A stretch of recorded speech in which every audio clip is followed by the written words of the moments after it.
আজকে আমার নিবেদন ত্রয়ী, যেখানে আছে মা ভবতারিণীর দক্ষিণেশ্বর মন্দির, শ্রীরামকৃষ্ণ এবং লোকমাতা রানী রাসমণির প্রতি আমার শ্রদ্ধার্ঘ্য।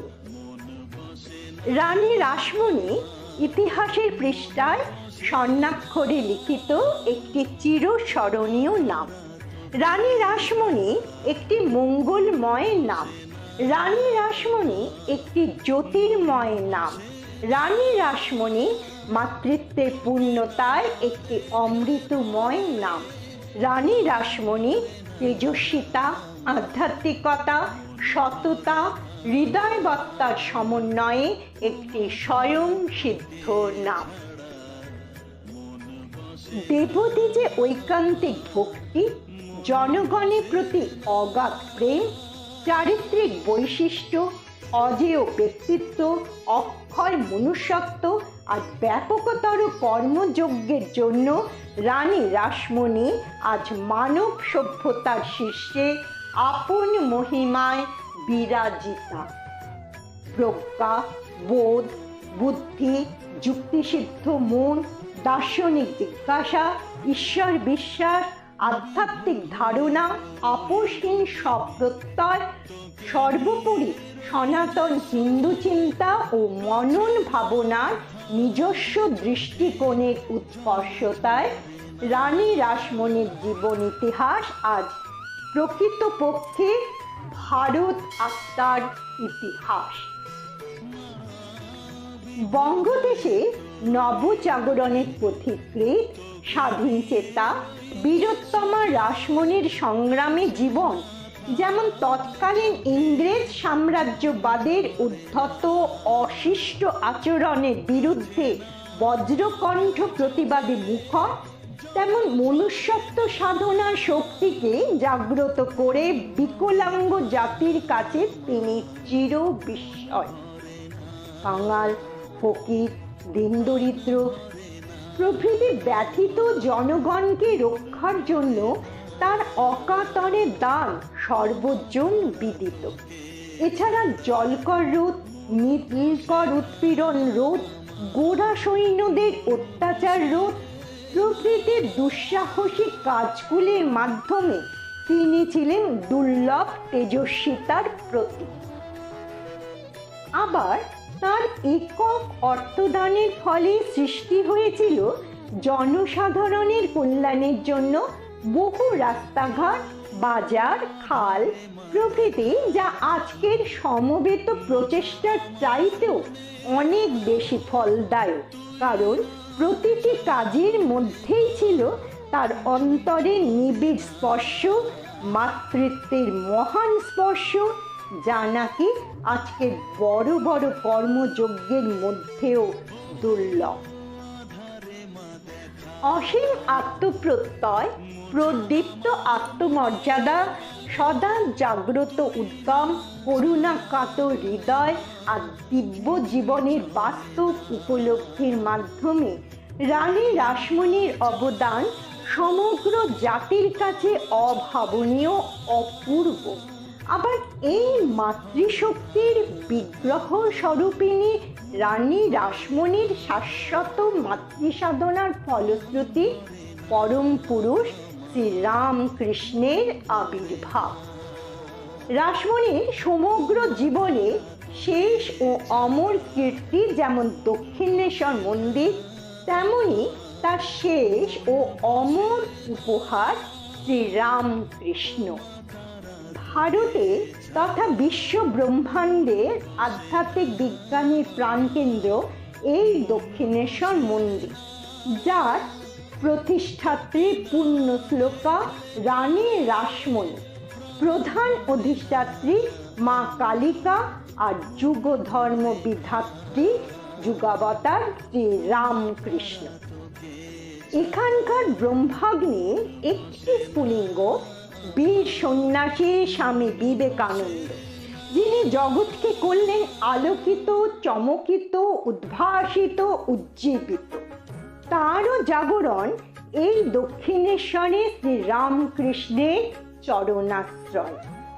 দক্ষিণেশ্বর মন্দির তাই আন্তর্জাতিক মহাতীর্থ, মহাশক্তিপীঠ, মহা আকর্ষণের অমোঘ সম্পদ। এই দেবালয়কে অবলম্বন করে ভারতের নবজাগরণ যেমন পরম গৌরবের বস্তু, আবার এই দেবালয় কিন্তু সর্বধর্ম সমন্বয়ের এবং যত মত তত পথের পীঠস্থান। তদানীন্তন হিন্দু, মুসলমান, শিখ, খ্রিস্টান প্রভৃতি সকল সম্প্রদায়ের সাধক, উপাসক, ধর্মগুরুর সমাবেশ হয়েছে এই দেবালয়, যা অন্যত্র বিরল।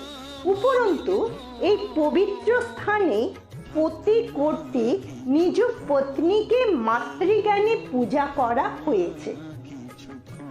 এই দেবালয় প্রতিষ্ঠার অভিনব পটভূমিকা, দিব্যানন্দ পরিবেশ, মন্দিরগুলি বিন্যাস প্রণালী ও স্থাপত্য শিল্প মনুষ্য জাতির সাংস্কৃতিক ভাণ্ডারে মহামূল্য নতুন সঞ্চয়।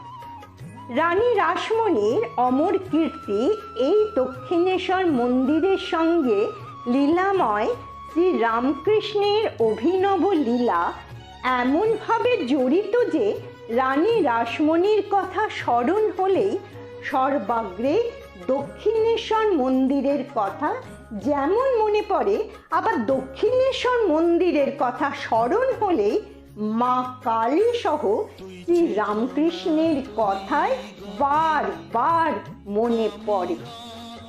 প্রকৃতপক্ষে এখানে এই ত্রয়ী যেন একাত্মায় রূপান্তরিত।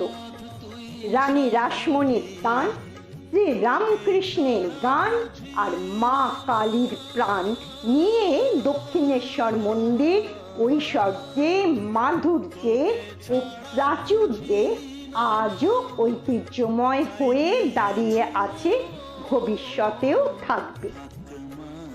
রানী রাসমণি প্রতিষ্ঠিত এটি সেই দেবালয় যেটি যুগাবতার ভগবান শ্রী রামকৃষ্ণের সর্বজন বিদিত প্রধান লীলাস্তর, যেখানে সমগ্র মনুষ্য সমাজ একদা লুটিয়ে পড়েছিল চরম সত্যের ও শান্তির প্রতি এই পরম পুরুষের আধ্যাত্মিক বিজ্ঞানের দুর্নিবার আকর্ষণে।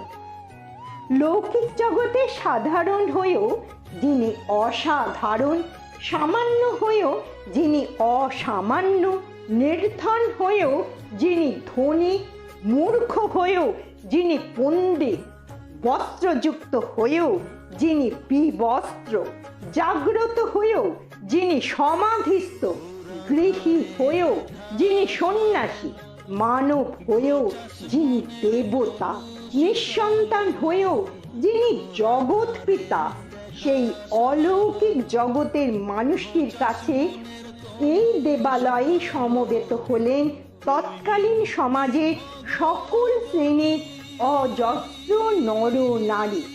দেবদর্শন ছাড়াও মানুষকে দর্শন করার এমন নজির আর কোনো দেবালয় নেই। রাজা, জমিদার, মনীষী, মহাত্মা, চিন্তাশীল, কবি, ঔপন্যাসিক, চিত্রকর, দার্শনিক, গায়ক, বাদক থেকে শুরু করে লম্পট, দস্যু, গুন্ডা, পতিতা, ম্যাথর অবধি সমাজের সকল স্তরের মানুষের ভিড় হয়েছে এই একজন অভিনব মানুষের কাছে, এই দেবালয়। তাই আজ মানুষ দক্ষিণেশ্বর মন্দিরে এসে দেবদেবী দর্শনের সঙ্গে সঙ্গে ঠাকুর শ্রী রামকৃষ্ণের ব্যবহৃত ও স্মৃতি বিজড়িত ঘরটি দর্শন করার জন্য ভিড় করে। তার সাধনা স্থলগুলি ঘুরে ঘুরে বেড়ায়। পাষাণময়ী দেবী এখানে মানুষের মতো কথা কয়েছেন, আবার মানুষও এখানে দেবতার মতো পুজো পেয়েছে। তাই বিশ্বের মূলীভূতা চৈতন্যময়ী পরম শক্তির সন্ধান দেয় এই দক্ষিণেশ্বর মন্দির।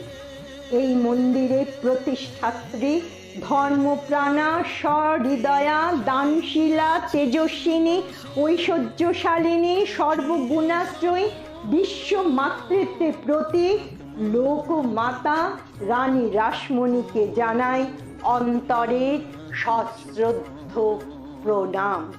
ঠাকুর শ্রী রামকৃষ্ণ তাকে রানীমা বলেই সম্বোধন করতেন, তাই আমাদের কাছেও আজ তিনি রানীমা।